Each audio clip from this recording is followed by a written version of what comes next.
నమస్తే. పటాన్చెరు నియోజకవర్గంలోని అమీన్పూర్ రెవెన్యూ పరిధిలో ఉన్న ఐలాపూర్లో నిన్న హైడ్రా అధికారుల కూల్చివేతలు అనేది మీ అందరూ చూశారు. ఈ నేపథ్యంలోనే తమ పట్టా భూముల్లోకి హైడ్రా అధికారులు వచ్చి ఇది ప్రభుత్వ భూమి అంటూ కూల్చేశారు అని చెప్పి కొంతమంది ఆరోపిస్తూ ఉన్నారు. నిన్న ఇదే ఐలాపూర్కి సంబంధించి ప్రముఖ అడ్వకేట్గా ఉన్న ముకీంకి సంబంధించిన ఫామ్ హౌస్ని కూల్చడంతో పాటు బీఆర్ఎస్ నాయకుడు, యువ నాయకుడు, చాలా యాక్టివ్గా ఇక్కడి రాజకీయాల్లో పనిచేస్తున్న మాణిక్ యాదవ్కి సంబంధించిన ఇల్లును కూడా కూల్చేశారు అని చెప్పి వాళ్ళు ఆవేదన వ్యక్తం చేస్తూ ఉన్నారు. మాణిక్ యాదవ్ వాళ్ళ అమ్మ ఏ రకంగా బాధపడుతుంది అనేది మీరు ఆ విజువల్స్లో చూడొచ్చు. ఎటువంటి సమాచారం లేకుండా, ఎటువంటి నోటీస్ లేకుండా ఈ రకమైన కూల్చివేతలు ఏంటి అని చెప్పి మాణిక్ యాదవ్ కూడా నిన్న ఆగ్రహం వ్యక్తం చేశారు. మాణిక్ యాదవ్ భార్య కూడా కొంత పోలీసులను అడ్డుకునే ప్రయత్నం చేశారు. ఎందుకంటే మాణిక్ యాదవ్ కూడా అడ్వకేట్గా ఉన్నాడు కాబట్టి తనకి కనీసం ఒక నోటీస్ ఇస్తే గనక తాను దానికి సంబంధించిన ఏర్పాట్లు చేసుకునేవాడిని కదా అని చెప్పి ఆయన చెప్తున్న మాటలు. వాస్తవానికి ఇది పట్టా భూమి అనేది మాణిక్ యాదవ్ చెప్తున్న వర్షన్ కాదు, ప్రభుత్వ భూమి, అందుకే కూల్చేశామని చెప్పి హైడ్రా రంగనాథ్ చెప్తున్న వర్షన్. సో దీని మీద క్లారిటీ రావాల్సిన అవసరం ఉంది. కూల్చేసిన ఏదైతే ఇల్లు ఉందో కొంత ఫామ్ హౌస్ అని చెప్తూ ఉంటారో ఆ ఫామ్ హౌస్ దగ్గరే మనం ఉన్నాము. ఏ రకంగా వాళ్ళు అడ్డుపడుతున్నా దాన్ని కూల్చేశారనేది మీకు చాలా స్పష్టంగా కనిపిస్తుంది. ఒకసారి లోపలికి వెళ్ళే ప్రయత్నం చేద్దాం మనం. ఈ గేట్లే కానివ్వండి, ఏవైతే ఈ ధ్వంసమైన గోడల్ని మీరు చూస్తూ ఉన్నారు, మాణిక్ యాదవ్ ఆఫీస్ అనుకోవచ్చు. ఇది పైన మాణిక్ యాదవ్ ఉంటారు, కింద ఆఫీస్ అనుకోవచ్చు. ఇక్కడ ఫోటోలను కూడా మీరు చూడవచ్చు. హరీష్ రావుతో మాణిక్ యాదవ్ ఉన్న ఫోటోను చూస్తున్నారు. అట్లానే కేసీఆర్తో మాణిక్ యాదవ్ ఉన్న ఫోటోను కూడా మీరు చూడవచ్చు. పెద్ద పెద్ద ఫ్రేమ్లు ఉన్నాయి. ఇది ఆఫీస్గా వాడుకుంటూ ఉన్నాడు. ఇది అడ్వకేట్ ఆఫీస్ కూడా. వాస్తవానికి ఎవరికైనా ఏమన్నా సలహాలు, సూచనలు కావాలన్నా, ఏమన్నా ఇబ్బందికర పరిస్థితులు ఉన్నా వాటన్నింటి విషయంలో మాణిక్ యాదవ్ అడ్వకేట్గా ఉన్నాడు కాబట్టి కొంత సలహాలు, సూచనలు ఇస్తూ ఉంటాడు. సో నిన్నటి నుంచి వాళ్ళ అమ్మ బాగా బాధపడుతూ ఉంది. అమ్మ బాధపడకండి, జరిగింది కదా, కోర్టుకి వెళ్ళొచ్చు, మీరు బాధపడకండి. మీరు ఇంకా చేసేదేముంది చెప్పండి. సరేం నాయనా, మేము కన్నా కష్టం కట్టాము, మేము పాడుపాడు చెరకలన్నీ దున్నినాము, మేము ఒక్కొక్క ఆవు నమ్ముకుంటూ పన్ను కట్టాము, మేము ఎట్లా నగలతో వ్యవసాయం చేసాము, మా తాత చచ్చిపోయింది, మా నాయనలతో వ్యవసాయం చేసాము. నేను ముద్దకంత పిల్లలు ఉండగా మా నాయన చచ్చిపోయిండు. కోర్టుల కేసు అంటే కోర్టుకు తిరిగినాము. ఇప్పుడు ఇది ఎవరి పేరు మీద ఉందమ్మా? ఇది పోషయ్య పేరు మీద ఉన్నదమ్మా. కుర్మ పోషయ్య అంటారు. కుర్మ పోచయ్య గారు మీకేమవుతారు అంటారు. ఆయన నాకు అన్నల తమ్ముడు లేరు, నన్ను ఇంట్లోనే పెట్టుకుండ్రు. నాకు 4 కొడుకులు. నేను పైసలేక నేను గవర్నమెంట్లో చదివిపించుకున్నా. నేను అయ్యా మేము ఎవరిని ముంచలేము. ఏం సమాచారం ఇవ్వకుండా వచ్చి కొట్టేశారా? మీకు సమాచారం లేదా? వాళ్ళు పగబట్టి కొట్టిన ఆయన. మేము ఎవరిని 1 రూపాయి మేము ముంచలేము. 10 రూపాయలు మేము దానం చేసాం, కానీ మా 10 రూపాయలు తిన్నారు, మాకు చేత అయ్యిండ్రు. అయ్యా మేము పంట పెట్టే భూములు అయినా, మా తాతలు దున్నిన భూములు అయినా ఇవి. మేము పుక్కడగా ఎక్కడ గుంజుకోలేము, తను గుంజుకోలేము. మేము కన్న కట్టం బట్టి ఇంట్లో టమాటా చెట్లు వేసాము, తైదలు అలికినాము, జొన్నలు పెట్టాము, కందులు పెట్టాము, ఇలాకాయ పెట్టాము, అన్ని పంటలు పెట్టాము నాయన. మేము వాన సింకులకే పంటలు పెట్టుకున్నాము. అప్పుడు బోర్లు పడలేవు, బోర్లు నీళ్ళు లేకుండే మేము ఒట్టిగా ఎండలో పంటలు పండించుకున్నాము. సగం భూతాన్ని పాలు చేసాము, సగం వచ్చి సగం తిన్నాము. ఒక పక్క ఎండ పెట్టుకున్నాము. బువ్వ లేక ఉలువ కూడా వేసుకొని బుక్కి ఉలువ కట్ట తాగి బతికినాం నాయన. నేను మాణిక్ యాదవ్ రాజకీయాల్లో బాగా పని చేస్తున్నాడన్న కక్షతోనే ఇది జరిగిందని మీరు అనుకుంటా ఉన్నారా? అట్లా నాకు తెలియదు నాయన, నాకు అట్లా ఏం తెలియదు. బాధపడకండి అమ్మా, ఇప్పుడు అయిపోయింది ఏదో అయిపోయింది కదా, నెక్స్ట్ ఏం చేయాలనేది చూడాలి. నాకు తెలియదు. అందరూ మంచిగా ఉండాలంటేనే పోవచ్చు, కానీ ఇట్లా అన్యాయం జరుగుతుంది అంటాను పోలేం కదా. ఇట్లా అన్యాయం చేస్తారంటాను మాకు తెలియదు కదా. మా రూపాయలే మస్తు ఖర్చు పెట్టుకొచ్చండి బయట. మేము ఇంటి కట్టుకోలేము. మేము ఊరిడ్చి బయట భూమి కొనలేము. మా రూపాయలు అన్నీ పాడు చేసుకుంటా ఈ ఒక్క పేరు ఊరు నిలబడాలి, మంచిగా ఉండాలి, ఊరు మంచిగా ఉండాలి అంటాని నా పిల్లగాడు నీళ్ళు తాగకుండా ఎర్ర టెండలా అక్కడ ఇక్కడ జనంలా నా పిల్లగాడు మాటలు ఇచ్చుకుంటా తిరిగి వచ్చిండు. కానీ ఏముంది, ₹1 జేబులోకి వెళ్ళి ₹10 ఖర్చు పెట్టి నీళ్ళు లేని వారికి నీళ్ళు తాపిండు, అన్నం లేని వారికి అన్నం పెట్టించుకుంటా వచ్చిండు నా పిల్లగాడు. చేసేదేం లేదు, బాధపడకండి అమ్మా. ఎంతసేపు కూర్చుంటారు చెప్పండి ఇక్కడ? అయితే నాయనా ఇది ఎట్లా కూలగొడితే ఎట్లయితే నాయన మేము ఎట్లా, ఇంకా మా చేతులు ఏముంది, మాకెవరు ₹1 ఇచ్చేటోళ్ళు ఉన్నారు, మాకు ఎవరు సహాయపడేటోళ్ళు ఉన్నారు. ఇంకా అమ్మ ఎంత బాధపడుతుంది అనేది మీరు చూస్తూ ఉన్నారు. ఏవైతే ధ్వంసం చేసిన గోడలు ఉన్నాయో ఆ గోడ మీద కూర్చొని, ఆ ధ్వంసం చేసి పగిలిపోయిన గోడల మీద కూర్చొని ఆవిడ ఆవేదన వ్యక్తం చేస్తూ ఉంది. సో నిన్న పోలీసులతో చాలా వాగ్వాదం చేశారు. ఇది పట్టా భూమి, మాకు సమయం ఇవ్వండి అని చెప్పినప్పటికీ హైడ్రా అధికారులు పోలీసులు వినలేదు అని చెప్పి వాళ్ళ తల్లి బాధపడుతూ ఉన్న పరిస్థితులు. నిన్న మాణిక్ యాదవ్కి సంబంధించిన వాళ్ళ బంధువులే కానివ్వండి, మాణిక్ యాదవ్ సతీమణి కూడా కొంత పోలీసుల్ని వారించే ప్రయత్నం చేశారు. ఇది ప్రభుత్వ భూమి కాదు, పట్టా భూమి అని చెప్పి ఆవిడ చెప్పే ప్రయత్నం చేశారు. సో వాళ్ళు పోరాడి అలసిపోయినట్టుగానే కనిపిస్తూ ఉన్నారు. నిన్న చాలా కొట్లాడారు మీరు పోలీసులతో. ఇది ప్రభుత్వ భూమి అని చెప్పి హైడ్రా వాళ్ళు చెప్తున్న మాటలు ఏం చెప్తారండి? క్లియర్ పట్టా భూమి అండి ఇది. అన్ని డాక్యుమెంట్స్ చూపించిన తర్వాత కూడా వాళ్ళు అసలు ఏమి వినట్లేదు. అసలు మాకు సామాన్ తీసుకోవడానికి కూడా టైం ఇవ్వట్లేదు అసలు వాళ్ళు మాకు. కేవలం ఇది కక్షతో చేసినారు, వాంటెడ్లీ చేసినారు. వాళ్ళు మార్నింగ్ నుంచి మాకు చెప్పినారు, క్లియర్గా చెప్పినారు. వాళ్ళు ఓన్లీ గెస్ట్ హౌస్కే ఉంది, ఇక్కడ లేదమ్మా, మీరేం టెన్షన్ పడొద్దు అని కూడా చెప్పినారు. మార్నింగ్ నుంచి, ఎర్లీ మార్నింగ్ నుంచి నా పిల్లలు బయట ఆడుతుంటే కూడా వాళ్ళకి హాయ్ బాయ్ చెప్పుకుంటా పోలీస్ వాళ్ళు లాస్ట్ మూమెంట్లో నా రూమ్లోకి వచ్చి, మా ఆఫీస్లోకి వచ్చి వాళ్ళు వాటర్ తాగేసి మాదే కూల్చేసిపోయినారు. ఒక 5 minutes కూడా టైం ఇవ్వట్లేరు. చూడండి ఒకసారి ఎట్లా గిచ్చి పెట్టేసినారో నన్ను ఒకసారి. అంటే పోలీసులు ఇక్కడ తిరుగుతూ ఉన్నారు, మీరు కూడా ఈ ఇంట్లోనే ఉన్నారా?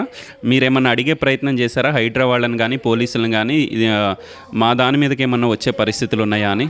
మా బ్రదర్ వాళ్ళందరూ అడిగితే లేదు ఇక్కడ ఏం రాము, మీరు అసలు టెన్షన్ పడొద్దు, ఊరు వాళ్ళందరూ ఓన్లీ గెస్ట్ హౌసే ఉంది, మీరు ఏం టెన్షన్ పడొద్దు, మీరు మీ ఇంట్లో మీరు హ్యాపీగా ఉండండి అని చెప్పినారంట. మా హస్బెండ్కి అదే చెప్పినారు, మా బ్రదర్ వాళ్ళకి అదే చెప్పినారు. ఎవరిని అడిగినా కానీ అదే చెప్తున్నారు, కానీ ఏం చెప్పలేరు వాళ్ళు మాకు. జస్ట్ 5-10 minutes మా హస్బెండ్ అక్కడికి వెళ్ళాడు, వాళ్ళు చూసుకొని వచ్చేసినారు ఇక్కడికి. ఇంకా 5 minutes కూడా టైం ఇవ్వట్లేదు అసలు మాకు. మేము డాక్యుమెంట్స్ చూపిస్తాం, మాకు ఒక 5 minutes టైం ఇవ్వండి అంటే కూడా మాకు టైం ఇవ్వట్లేదు అసలు వాళ్ళు. దీని మీద కోర్టుకి సంబంధించి ఏమన్నా కేసులు ఉన్నాయా అండి? ఆర్డర్స్ ఏమన్నా ఉన్నాయా? క్లియర్ ఉన్నాయి, మేము డాక్యుమెంట్స్ చూపిస్తామన్నా కానీ వాళ్ళు టైం ఇవ్వట్లేదు అసలు మాకు. సో మాణిక్ యాదవ్ ఇంత యాక్టివ్గా రాజకీయాల్లో తిరుగుతూ ఉన్నారు, దాని టార్గెట్గానే ఈ కూల్చివేత జరిగిందని మీరు భావిస్తూ ఉన్నారా? ఎగ్జాక్ట్లీ, తను అంత తిరుగుతున్నాడు కాబట్టి ఆ కక్షతోనే వాళ్ళు బీఆర్ఎస్ ఫ్లెక్సీ చూసే వాళ్ళు మార్నింగ్ నుంచి ఇక్కడే తిరుగుతున్నారు, కావాలనేసే వచ్చినారు వాళ్ళు. బీఆర్ఎస్ ఫ్లెక్సీని చూసే వచ్చినారు వాళ్ళు ఇక్కడికి. ఇది ఇల్లీగల్ అన్నప్పుడు మరి ప్రూఫ్ ఏదో చూపించండి. మరి అలా అయినా మేము ఊరుకుంటాం కదా. మేము 5 minutes టైం ఇవ్వండి, ఇఫ్ మేము డాక్యుమెంట్స్ చూపించకపోతే మీరు కూల్చుకోండి అని చెప్పినాం కూడా. ఆ టైం కూడా మాకు ఇవ్వట్లేదు అసలు. సో నిన్న మాణిక్ గారు చాలా బండిల్స్ పట్టుకొని దీనికి సంబంధించిన డాక్యుమెంట్స్ అన్నీ తీసుకొని వచ్చి పోలీస్ వాళ్ళకి హైడ్రా అధికారులకు చూపిస్తున్నట్లుగా కొన్ని విజువల్స్ వచ్చినాయి. అవి చూసే ప్రయత్నం కూడా వాళ్ళు చేయలేదా అండి? ప్రయత్నంగా అసలు వాళ్ళు చూడట్లేరు, అసలు మేము చెప్పేది కూడా వాళ్ళు వినట్లేరు. అసలు వాళ్ళు చూడకుండా మేము చెప్పేది వినకుండా వాళ్ళ ఇష్టం ఉన్నట్టు వాళ్ళు చేసుకుంటే ఇప్పుడు సారీ అని చెప్తే మాకేం వస్తుంది?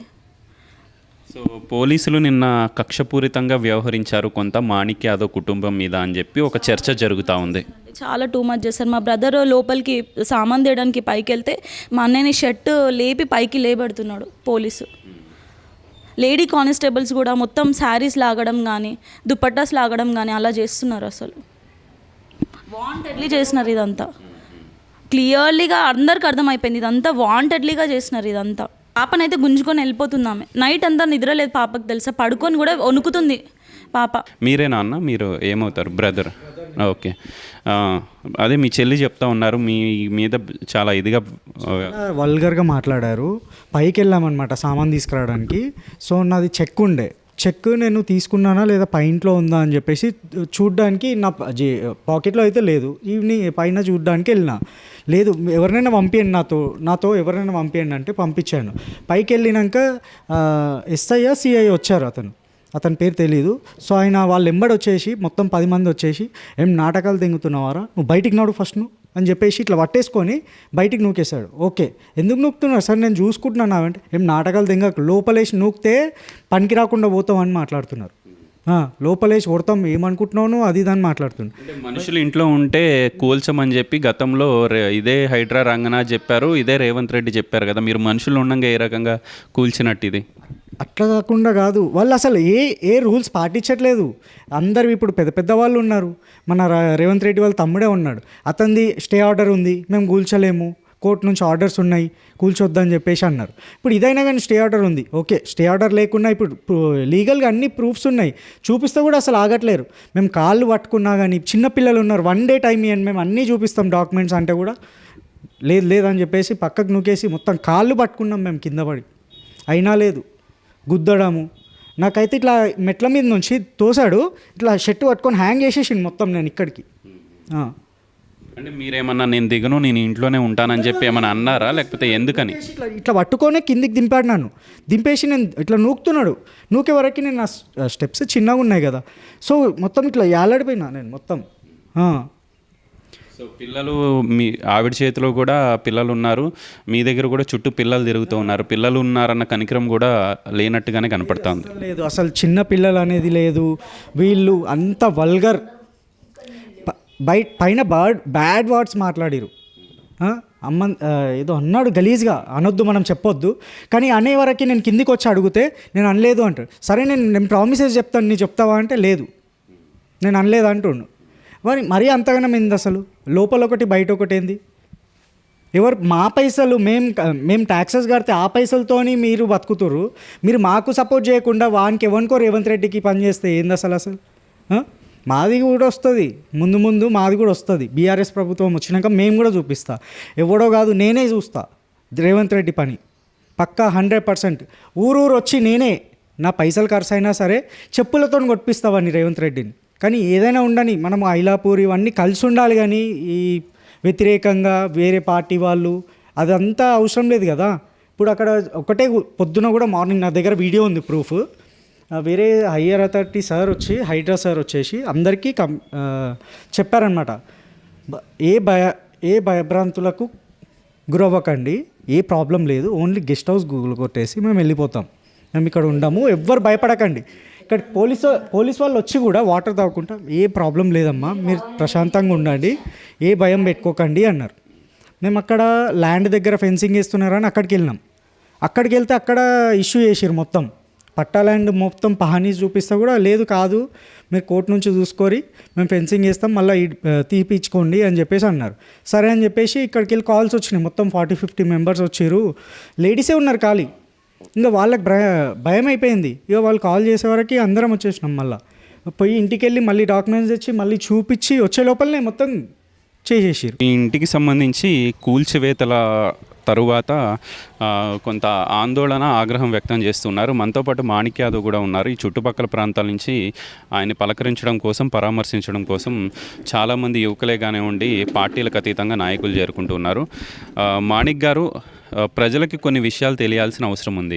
నిన్న హైడ్రా అధికారులు ఒకటే స్పష్టంగా చెప్తా ఉన్నారు, ముఖీంకి సంబంధించిన ఫామ్ హౌస్ అక్రమంగా ఉంది కాబట్టి కూల్చాము. అట్లానే మాణిక్ యాదవ్ది కూడా ఇది ప్రభుత్వ భూమి అని చెప్పి వాళ్ళు క్లెయిమ్ చేసే పరిస్థితులు ఉన్నాయి. అసలు దీనికి సంబంధించి ఏ సర్వే నెంబరు ఏం చెప్తారు? ఇది సర్వే నెంబర్ 148, 36 గుంట. ఇది మేము సంపాదించి మా తాత నుంచి వచ్చింది. ఇది 1954 నుండి ఈరోజు వరకు ఆల్ రెవెన్యూ రికార్డ్స్, పట్టా, పాస్బుక్ మాకు బ్యాంకులో ఉంది. క్రాప్ లోన్ తీసుకున్నాం, పాస్బుక్ ఉంది, అన్నీ ఉన్నాయి. ఎట్లాంటి నోటీసు ఏది లేకుండా డైరెక్ట్ వచ్చి డిమాలిష్ చేస్తూనే ఉన్నారు. పానీలు అవన్నీ చూపిస్తే అప్పుడు కొంచెం బ్యాక్ అయ్యారు, ముందే చూపించాలగానే మాట చెప్తున్నారు. అంటే మీకేమన్నా సమాచారం ఉందా? ఇప్పుడు ముఖ్యం అనే వ్యక్తికి సమాచారం ఉన్నట్టుగా తెలుస్తుంది ఆ ఫామ్ హౌస్ కూలుస్తారు అని చెప్పి, అట్లా మీకేమన్నా సమాచారం ఉందా? మీది కూడా ఉంది లిస్టులో ఈరోజు కూల్చివేత జరగబోతుందని? అసలు అట్లేం లేదు, మాకేం చెప్పలే. అసలు పొద్దున్న ఒక హైడ్రా ఆఫీసర్ ప్రెస్ మీట్ ఇచ్చిండే గెస్ట్ హౌస్ ముంగట. గెస్ట్ హౌస్ తప్పితే రేకుల రూమ్ కూడా మేము ముట్టుకోము, మేము కొట్టామని చెప్పారు. అయితే బీఆర్ఎస్ పార్టీ ఆఫీస్ అనే కారణంతో బయట ఫ్లెక్సీలు ఉన్నాయి, వాటిని చూసి దీన్ని కూడా కొట్టేసిపోండి అనే ధోరణితో కొట్టిర్రు అంతే, ఇంకా వేరే ముచ్చట ఏం లేదు, వేరేది ఇంకేం లేదు. మీరు చాలా బండిల్స్, ఆ డాక్యుమెంట్స్ అన్నీ చూపించడానికి తీసుకొచ్చినట్టుగా విజువల్స్ కనపడుతున్నాయి. మీరు చెప్పినా వినే పరిస్థితిలో వాళ్ళు లేనట్టుగానే కొంత కనపడింది. వాళ్ళు ఏం చూస్తలేరన్న, అసలు డాక్యుమెంట్స్ చూస్తలే ఏం చూస్తలే, కొట్టాలని మైండ్లో ఫిక్స్ అయ్యారు అంతే. వాళ్ళు కొట్టిరు అంతే. ఇంకా మీరు డాక్యుమెంట్స్ అవన్నీ చూసే ఉంటే ఒక నోటీస్ ఇస్తారు, నా ఎక్స్ప్లెనేషన్ వింటారు. ఇప్పుడు టెర్రరిస్ట్ కూడా మన భారత కాన్స్టిట్యూషన్లో ఏముంటారంటే ఎవరినైనా సరే వన్ వాదన వినాలి, మనకు నోటీస్ ఇవ్వాలి. అది గవర్నమెంట్ ల్యాండ్ కానీ టెర్రరిస్ట్ కూడా గవర్నమెంట్ ల్యాండ్ టెర్రరిస్ట్ కూడా చెప్తున్నా, టెర్రరిస్ట్ కూడా నోటీస్ ఇచ్చి మన ఎక్స్ప్లెనేషన్ విన్నాకనే ఏదైనా చేస్తారు. ఈవెన్ ఎవరికైనా సరే మన శిక్షిస్తాను కూడా అడుగుతారు ఏందనేది. అట్లాంటిది మా సొంత ల్యాండ్ ఇది, మా తాతల నుంచి మా తాత సంపాదించిన ల్యాండ్ ఇది, మేము పొజిషన్లో ఉన్నాం ఇక్కడ. సరే కోర్టు డిస్ప్యూట్ ఉంది, నేను దాన్ని కాదంటలేను, కానీ వాళ్ళు మా ఎక్స్ప్లెనేషన్ వినకుండా వచ్చి కొట్టడం మాకు అసలు కళ్ళు చెదిరిపోయినాయి. అసలు మళ్ళీ పానీలో చూసి మళ్ళీ బ్యాక్ పోయారు. అంటే ఇది మా భూమి అని ఎవరన్నా కోర్టులో ఏమన్నా వేసారా? కోర్టు కేసు ఏముంది దీనికి సంబంధించి? ప్రభుత్వం వేసిందా లేకపోతే వేరే ఇంకొకళ్ళు ఎవరైనా ఇది మా భూమి అని చెప్పి కోర్టులో కొట్లాడుతూ ఉన్నారా? అంటే ఎప్పటి నుంచో ఊళ్ళో కొట్లాడుతూ స్టేటస్కో ఉంది ఇది, దీనిపైన ల్యాండ్ పైన. రాజగోపాల్ సొసైటీ వాళ్ళు కొంత భూమి వాళ్ళు ఉందని వాళ్ళు అంటుర్రు, మా వాళ్ళ భూమి మాది ఉందని మేము ఉంటున్నాము. సరే ఇప్పుడు అల్టిమేట్గా కోర్టు డిసైడ్ చేస్తుంది ఎవరిదనేది. అది జడ్జిమెంటే రాకుండా స్టేటస్కో ఉన్న దాంట్లో వాళ్ళు వచ్చి ఇష్టానుసారంగా వచ్చి కొట్టిపోతూ ఉన్నారు. మరి ఇదే సర్వే నెంబర్లో ఇవన్నీ రేకులు ఉన్నాయి, మరి కొట్టలేదు అవి, మమ్మల్ని టార్గెట్ చేసి కొట్టారు. ఇప్పుడు ఇదే 148 సర్వే నెంబర్లో అక్కడ నుంచి స్టార్ట్, ఇక్కడ ముంగడ ఇంట్లో అవన్నీ సేమ్ ఇండ్లే. మరి మనకి ఒక్కొని కొట్లాంటి ఇదేమన్నా నేను టెర్రరిస్టున్నా? మా ఊర్లో ఫస్ట్ పిహెచ్డి నేనే, ఫస్ట్ బీటెక్ నేనే మా ఊర్లోకి ఎట్లాంటి ఏమన్నా పానీలు కానీ ఏమైనా కావాలంటే నేనే వాళ్ళకి అడ్వైజ్ ఇస్తాను. దానికోసం చిన్న ఒక ఆఫీస్ లాగా పెట్టుకొని మా ఊరే కాదు లోకల్లో చాలామంది కూడా ఫ్రీ లీగల్ అడ్వైజులు ఇస్తుంటారు నాకు తెలిసిన మట్టుకు. ఇక దాన్ని కొంచెం రాజకీయంగా ఎదుగుతుండే మీద దొక్కాలి, వీడిని ఇప్పుడే ఖతం చేయాలనే కాన్సెప్ట్ తోటి దీన్ని కొట్టిరన్న, ఇంకా వేరే ఏం లేదు. ఇక ఇది గవర్నమెంట్ ల్యాండ్ కాదు, ల్యాండ్కి అసలు ల్యాండ్ కొట్టడానికి ల్యాండ్ అసలు కానీ కాదు, ల్యాండ్ పంచాయతీ కానీ. ల్యాండ్ పంచాయతీ కొట్టాలంటే అన్నీ ఎగిరిపోతాయి, ఏముండవు. ఇప్పుడు తుఫాను వస్తే అన్నీ కొట్టుకోవాలి, కానీ అట్లా ఉండదు కదా. అట్లా ఎట్లుంటుంది అంటే అక్కడ వదిలేసి ఇక్కడ మధ్యలో కొట్టడం అంటే ఏంది, అది కరెక్ట్ కాదు కదా. అంటే హైడ్రా రంగనాథ్ నిన్న ఒక స్టేట్మెంట్ ఇచ్చారు ఈ కూల్చివేతల తర్వాత. ముఖ్యంకి సంబంధించి ఆ ఫామ్ హౌస్ ఏవైతే కూల్చేశారో, ఆ బిల్డింగ్లు ఏవైతే కూల్చేశారో వాళ్ళ మీద కేసులు ఉన్నాయి, వాటి మీద ఎటువంటి స్టేటస్కో లేదు కాబట్టి కూల్చేశామన్నారు. కానీ దీని గురించి ప్రస్తావన లేనట్టుంది వాస్తవానికి. ఇప్పుడు నా మీద ఒక కేసు కూడా లేదు ఇప్పటిదాకా. నేను ఏం చేస్తా, ఒక కేసు లేదు, ఏది లేదు, నోటీస్ లేదు, ఏది లేదు అసలు. అప్పుడు దానికి నోటీస్ ఇచ్చలేదు అంటారు, మరి మాకు నోటీస్ కూడా ఏది లేదుగా. మరి నోటీస్ ఇవ్వాలిగా. సుప్రీంకోర్టు గైడ్లైన్స్ చెప్తుంది కదా, సంబోధన కూడా నోటీస్ ఇచ్చి మన ఎక్స్ప్లెనేషన్ విన్నాకనే గుల్లగొట్టాలని చెప్తుంది కదా. అంటే కోర్టు ఆర్డర్స్ కూడా పట్టించుకోకుండా ఒకటే అన్న నాకు అర్థమైందంటే, బయట బీఆర్ఎస్ పార్టీ ఫ్లెక్సీ ఉంది, ఇది బీఆర్ఎస్ పార్టీ ఆఫీసు, ఇది కరీషన్ వచ్చి పోయిండు. ప్రతి ఒక్కరిని గెలుస్తుంది, అమీన్పూర్ పడంచల ప్రతి ఒక్కరు గెలుస్తుంది. మానవ్ యాదవ్ ఇది ఉండి ఇది బీఆర్ఎస్ పార్టీ ఆఫీసు, వాళ్ళు ఉంటారు ఇళ్ళని అని చెప్పేసి. పైన మేము ఉంటాము, కింద ఆఫీసు, పైన నేనే ఉంటాను, పైన కింద ఆఫీస్. ఎందుకంటే వచ్చిన క్లయింట్లకు కానీ వాళ్ళకి కానీ డ్రాఫ్టింగ్ అంతా చేసుకోవాలి కదా, బతకాలి కదా. అది దానికోసం ఒక ఆఫీస్ పెట్టుకొని కింద ఉండి మేము పైన ఉంటే ఇది అంత పొలిటికల్ ఆఫీస్ అని చెప్పేసి పొలిటికల్. సో ఏదైనా సరే నా పట్ట ల్యాండే కదా, మీకేమవుతుంది, పట్ట ల్యాండ్లో పెట్టుకోవద్దా? ఇక అది అంటే ఇది ఏదో డిస్ప్యూట్ అని కాదు, రాజకీయంగా తొక్కివేయడానికి కాంగ్రెస్ పార్టీ చేసిన పరిణామం, అంతకుమించి ఇంకేం లేదు. చివరిగా మీ మీద కక్షతోనే మీరు బీఆర్ఎస్లో యాక్టివ్గా తిరుగుతూ ఉన్నారు. రేపు రాబోయే రోజుల్లో జీహెచ్ఎంసీ ఎన్నికల్లో కార్పొరేటర్గా పోటీ చేసేందుకు ముందుకు వెళ్తున్న నేపథ్యంలో మీకు అడ్డుకట్ట వేసేందుకు ఇది ఒక చర్యగా భావిస్తూ ఉన్నారు? ఖచ్చితంగా అదే, ఇంకా ముమ్మాటికి 100% చెప్పింది కరెక్ట్. ఎందుకంటే ఇక్కడ బీఆర్ఎస్ పార్టీ పోయినప్పుడు, కాంగ్రెస్ అధికారంలోకి వచ్చినప్పుడు హరీష్ అన్న తీసుకొచ్చి పెద్ద ప్రోగ్రామ్ పెట్టినాం. అప్పటి నుంచి నాకు వేధింపులు స్టార్ట్ అయినాయి. ఆ రోజు నుంచి నాకు వేధింపులుగా ఎప్పుడైతే హరీష్ అన్న వచ్చి ప్రోగ్రామ్ పెట్టి సక్సెస్ అయిందో, ఇక విందొక్కాలని స్టార్ట్ అయింది. ఆ రోజు నుంచి ఇక రకరకాలుగా ఇక ఎక్కడ దొరుకుతారా అని చూసి మనం ఎక్కడ దొరుకుతాం, మనం పొద్దున్నేస్తే కోట్లు ఉంటాం, ఆ పని చేసుకుని పబ్లిక్ బాధ్యత అయితే 40 సాయం చేస్తారు, లేకుట్లేదు. ఇది ఒక ఛాన్స్ ఉందిగా, కొడుతున్నాం కదా అని చెప్పేసి మనల్ని కుట్టడం తప్పితే ఇంకా ఏం లేదు.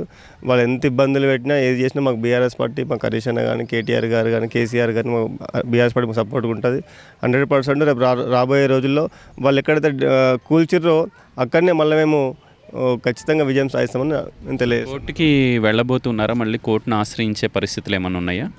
అదే ఇప్పుడు మా పెద్దవాళ్ళని కనుక్కున్నది, దాన్ని ఎట్లా అనేది దానిపై మాట్లాడి మా పార్టీ వాళ్ళతో మాట్లాడి దానిపైన డిసిషన్ తీసుకుంటాం. ఒకటి మీరు రాజకీయాల్లో ఉన్నారు కాబట్టి ఈ ప్రశ్న అడుగుతూ ఉన్నాను. నిన్న ఏదైతే ఆ రాజగోపాల్ నగర్కి సంబంధించి కొంతమంది సంబురాలు చేసుకున్నారు, సీఎం రేవంత్ రెడ్డి ఫోటోకి పాలాభిషేకం చేశారు, హైడ్రా రంగన శబాష్ అని చెప్పి వాళ్ళు టపాసులు పేల్చి వెళ్ళారు. చాలామంది సామాన్యులు కూడా కొనుక్కున్న వాళ్ళకి ఈ ఊరు వాళ్ళకి మధ్య డిస్ప్యూట్లు ఉన్నాయి కదా, దాన్ని ఎట్లా చూస్తారు? అదే వాళ్ళకి ఏంటంటే పైశాచిక ఆనందం అన్నమాట. ఇక్కడ ఇల్లులు నాశనం అవుతుంటే మేము హ్యాపీగా ఉన్నాం. మరి ఇక్కడ మేము కూడా మనుషులమే కదా, రేపు సరే నీకోసం నువ్వు తీసుకుంటా, నాకోసం నేను తీసుకుంటా. ఇప్పుడు వీటిని కక్షపూరితంగా డిమాలిష్ చేపించి క్రాకర్స్ కాల్చుకుంటా అది చేసుకుంటా కోర్టులో ఉన్న దాన్ని మీరు ఎట్లా చేశారని నాకు అర్థం కాదు. కక్షపూరితంగా ఇది ఎప్పటి నుంచో కంప్లైంట్లు ఇచ్చుకుంటా ఈరోజు రంగనాథ్ గారు వాళ్ళకి సపోర్ట్గా చేసుకుంటా గులగొట్టారు. కొంతమంది యువకులు కూడా అన్నారు. ఏం చెప్తారన్నా ఈ కూల్చివేతలను ఎట్లా చూస్తారు? పర్టికులర్గా మాణిక్ యాదవ్ అన్న చాలా స్పష్టంగా చెప్తా ఉన్నాడు, దానికి సంబంధించిన డాక్యుమెంట్లు ఉన్నాయని. రాష్ట్రంలో కూలగొట్టడం తెలుసు అనుమల రేవంత్ రెడ్డికి. ఒకటి మాట్లాడుతున్నాం, మాణిక్ యాదవ్ చేసిన తప్పేంది అంటే పార్టీ లేదన్నప్పుడు హరీష్ అన్న క్రియాశీలకంగా ఉండి పార్టీలో పనిచేస్తున్న వ్యక్తి మీద దాడి చేస్తే అయిపోయిద్దా? పార్టీ ఏమన్నా ఫ్లెక్సీ పెడితే తప్పు. అనుమల రేవంత్ రెడ్డి నిన్న మొన్న పెడుతుండు, కేసీఆర్ కట్టించిన క్యాంప్ ఆఫీసులలో పోయి ఫోటోలు పెడుతున్నావు. అట్లానే ఇళ్ళలో వచ్చి పెడతా అంటే ఒప్పుకోరు కదా. మా ఇంట్లో నువ్వు వచ్చి పెట్టడానికి కాలు పెట్టడానికి అవకాశం లేదు కదా. దయచేసి అనుమల రేవంత్ రెడ్డి చెప్పేది ఏమంటే కూలగొట్టడం కాదు, నిలబెట్టడం నేర్చుకో. పేదోళ్ళు కూలగొడతావు, కష్టపడి కట్టుకున్న వాళ్ళు కూలగొడతావు. 1956 నుంచి ఉన్న వీలాస్ మీద నీకన్నెందుకు? మాణిక్ యాదవ్ ఎవరు? ఒక బీసీ బిడ్డ, కొట్లాడుతుండు, చదువుకున్నోడు, పిహెచ్డి చేసిండు, ఒక అడ్వకేట్గా సేవలు అందిస్తుండు. అడిగిర్రు పార్టీలో రమ్మని, మేము సూర్యాపేట తుంగతుర్తి అక్కడి దాకా కూడా పరిచయాలు ఉన్నాయంటే 100-200 కిలోమీటర్ దాకా విస్తరించి పరిచయాలు పెంచుకొని మంచితనంగా ఉండి దీన్ని పెట్టి ఏదో క్యాంప్ ఆఫీస్ అని పార్టీ ఆఫీస్ అని ఒక్క మాట చెప్తున్నా, కూలగొట్టడానికి కారణం ఏంది? నీ దృష్టిలో సచ్చేటోనికి కూడా ఒక కోరిక ఉంటుంది, నీ పిల్లలకి ఏమన్నా పంచుతావా ఆస్తావు, ఒక శత్రువుకో ఉరిశిక్షేషుడు కూడా నీ ఆఖరి కోరుకుంటుంది. కసబ్ కూడా లాంటి 230 మంది చంపిన కసబ్కే లాస్ట్ బిర్యానీ పెట్టి ఉరిదీసిర్రు. మమ్మల్ని అడగాలి కదా. నేనే చెప్తున్నాను కదా, నేను జరిగిన విషయంలో నేనే ఫోన్ చేసిన, అన్న ఏంది పరిస్థితి అంటే మనది ఏం లేదే, మన పట్టాలంటే మనకేం సంబంధం లేదా అన్నాడు. 5 చూడగానే టీవీలలో మీలాంటి విలేకరులు పెట్టగానే మేమే షాక్ అయిపోయినాం. ఎందుకంటే మాణిక్ అంటే సౌమ్యుడు, జనాలు తొందరగా అవకాశం వచ్చింది, కలిసి వచ్చింది, మంచి పేరు వచ్చింది. ఒక విషయం చెప్తున్నాను, నేను ఇవన్నీ మాణిక్ విషయం అయినా ఇంకోటి అయినా పక్కన పెడితే అది కూలవాల్సిన అవసరం ఏంది? ఒక విషయం చెప్తున్నాను, మామూలుగా అనుమల రేవంత్ రెడ్డి వచ్చినాక ఒక్కడనే కట్టిండా? అన్నీ కూలగొట్టడం. ఈ రాష్ట్రంలో ఇది ఒక్కటే ఉందా? హైడ్రానేనా పెద్ద హైడ్రానే ఉద్యమమా? నేనేమన్నానంటే తెలంగాణలో అన్ని సమస్యలు, ఒక రైతు బిడ్డగా రైతుగా నేను చెప్తున్నా, రైతు బంధు రాక, కాలం నీరు రాక, కష్టకాలంలో రైతాంగం ఆత్మహత్య చేసుకుని దాని గురించి పట్టింపు లేదు. హైడ్రా పేరు చెప్పి నిన్నమన్న ఇప్పుడు ఒక మాట చెప్తాను, 50 లక్షలు పెట్టి ఇల్లు కొనుక్కుంటాడు, అమ్మినోడు బాగానే ఉండు, నువ్వు కూలగొడుతున్నావు కదా, వాడు ఇంకో 50 లక్షలు ఫైన్. అది వదిలేసి కూలగొడతా ఎంత కూలగొడతావు? ఈ రాష్ట్రంలో ఆర్థికంగా హైదరాబాద్ అనేది అండగా ఉండేది. హైదరాబాద్ అంటే బతకడానికి బాసడగా ఉండి మొత్తం మినీ ఇండియాగా భావించి హైదరాబాద్ని ఇలా అస్తవ్యస్తం చేసిన అనుమల రేవంత్ రెడ్డి ఏం చేయదలుచుకున్నాడు? ఇలా ఇది కోర్టులోనే ఉంది, కోర్టు పరిధే ఉంది, కోర్టులో తెచ్చుకోవాలి కదా. రాజ్యాంగం మీద నమ్మకం లేదు, జనం మీద నమ్మకం లేదు, ఈయన చేసిన పదవి మీద నమ్మకం లేదు. ఇంతమంది తిడుతుంటే నువ్వు ఎట్లా బాగుపడతావు? నీకు పిల్లలు కదా, నీకు మనవడు ఉండు కదా, నీ మనవడు కోసం 200 కోట్లు పెట్టి ఫుట్బాల్ మ్యాచ్ అడిగొచ్చు, కానీ ఈ చిన్న పిల్లల కాడ ఏడుతుంటే ఆ దుఃఖం నీకు కనపడట్లేదా? ఏమడుగుతున్నావు? నీ ఆశ అడగట్లేదు కదా, నీ అన్నదమ్ములు ఆశ అడగట్లేదు కదా. నువ్వు ఇంటికి రంగులు వేసుకున్నాడే ఇలా 1,00,000 కోట్ల పైగా సంపాదించిన అనుమల రేవంత్ రెడ్డి అనే అన్నదమ్ములు పెట్టుకుని ఇలా కష్టపడి చదువుకొని ఇలా ఒక్కొక్క రూపాయి కూడా పెట్టుకుని బతుకుతున్న బీసీల బిడ్డ మీద ఎందుకు ఇంత కక్ష? మీ ఆస్తులు అడగట్లే, మీ గురించి అడగట్లే. మేము ఇలా అధికారం లేవు, ఇష్టపడి కష్టపడి పార్టీలో పనిచేస్తున్నందుకు ఒక ఫ్లెక్సీ పెట్టుకోవడం కూడా తప్పంటే ఇంక ఏం చేయాలా? ఫ్లెక్సీలు పెట్టుకోవద్దా? పని చేయవద్దా?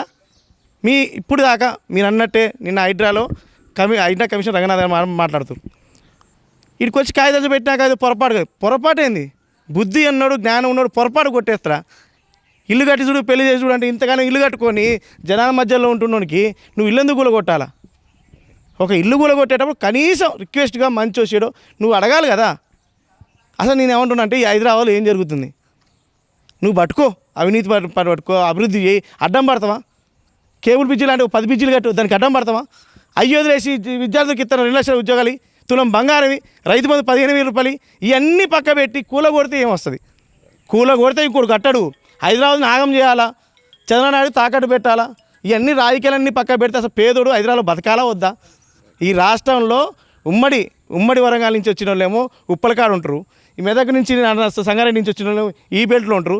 రాష్ట్రం అన్ని వైపులు వచ్చి రూపాయి కూలి పట్టుకుని రేకులు ఇళ్ళతో సహా వీళ్ళది ఇక్కడ ఐలాపూర్లో మాణిక్యాదవ్ ఇంటి పేరు ఐలాపూర్ పడిపోయింది. ఐలాపూర్ మాణిక్యాదవ్ అంటారు. ఆయన సొంత ఊర్లోనే కబ్జా పెట్టాల్సిన అవసరం ఏముంటుంది? అదే కదా. ఈ కేసు పెట్టు, జ్యుడిషియల్ జైలు తీసుకపో, అన్నీ భరిస్తాం. ఇంట్లోనే పిల్లలు ఉంటారు, వాళ్ళని రానియరు. ఆడవాళ్ళని ఎట్లా పడితే అట్లా చేతులు వేస్తారు. ఈయన బయటికి రానియరు. తీవ్రవాదులమా మీ దొంగలమా? ఈ రాష్ట్రంలో అనుమల రేవంత్ రెడ్డి అని ఓసి అని మాట్లాడు కానీ దొరాని కేసీఆర్ అన్నారు కదా. ఈ దొంగ ఇవాళ ఈ రాష్ట్రంలో బీసీలు బతుకొద్దా? మాణిక్ లాంటి యాదలు అంటాడు బయటికి రావద్దా? అన్ని రాజకీయాలు అన్నీ పక్క పెట్టి కూలగొట్టడం అంటే ఏంది? మేము ఉండొద్దా? మా బాధ అనేది ఒకటే. కేసీఆర్ అంటేనేమో 5 ఎమ్మెల్యేలు ఇచ్చిండు యాదవులకి, 100 కోట్ల పెట్టి బిల్డింగ్లు కట్టించిండు. కానీ మాణిక్ లాంటి యాదవ్ బిడ్డ మీదకి వచ్చి జేసీ పెట్టి కూలగొడుతుంది. సో ఇది ఓవరాల్గా మాణిక్ యాదవ్ అయితే ఒకటే స్పష్టంగా చెప్తూ ఉన్నారు. ఈ భూమికి సంబంధించి అన్ని డాక్యుమెంట్స్ నా దగ్గర ఉన్నాయి. కోర్టు వివాదాలు ఏమన్నా ఉంటే వాటిని డిసైడ్ చేయాల్సింది కోర్టులు తప్ప అధికారులో లేకపోతే రేవంత్ రెడ్డో కాదు కదా. మేము కోర్టులోనే ఖచ్చితంగా తేల్చుకుంటామని చెప్పి మాణిక్ యాదవ్ చెప్తున్నారు.